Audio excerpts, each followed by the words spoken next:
السلام عليكم. في عجاله سريعه عشان الفيديو ده يبقى ريلز، يبقى مرتبط بمده. كل سنه وحضراتكم طيبين. اولا معاكم دكتور علام احمد.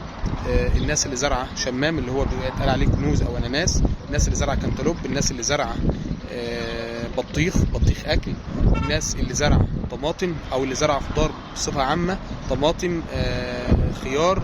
يا ريت بعد، طبعا حضراتكم عارفين ان محافظه جمهوريه مصر العربيه دلوقتي اماكن بينزل فيها شتاء.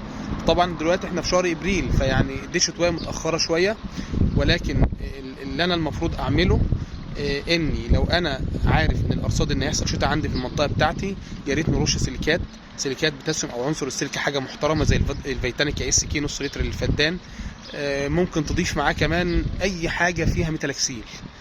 ده لو انت عارف ان الشتاء هينزل، لو انت متنبئ بيه يعني او عارف من الارصاد.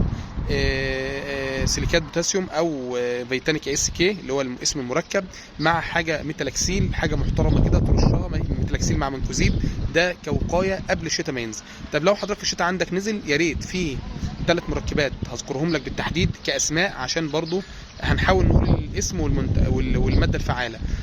اول حاجه ازوكسستروبين مع تيبوكونازول 50 سم لكل متر ميه، اهمها مركب دوفيكس 50%. تاني حاجه ازوكسستروبين مع كلوروسانونيل 250 سم لكل متر ميه، اهمها مركب باستيل. المركب الثالث سيموكسانيل مع كلوروسانونيل، اهمها مركب سفير نص لتر للفدان. رجاء الناس اللي نزل عندهم شتاء في الصباح الباكر، على اخر النهار لازم ترش رشه فطري عشان المحصول بتاعك ما يحصلوش اي اصابات، او يبقى يجيله زغب، يجيله لفحه ساق، يجيله عفان جذور او تبقعات اوراق.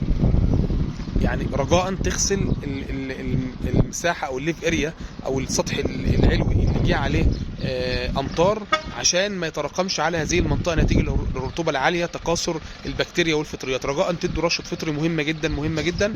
وان شاء الله لو عجبكم المحتوى او عجبكم الفيديو ده بالتحديد، اعملوا لنا اشتراك في القناه وفعل زر الجرس ليصل كل جديد. والسلام عليكم ورحمه الله وبركاته.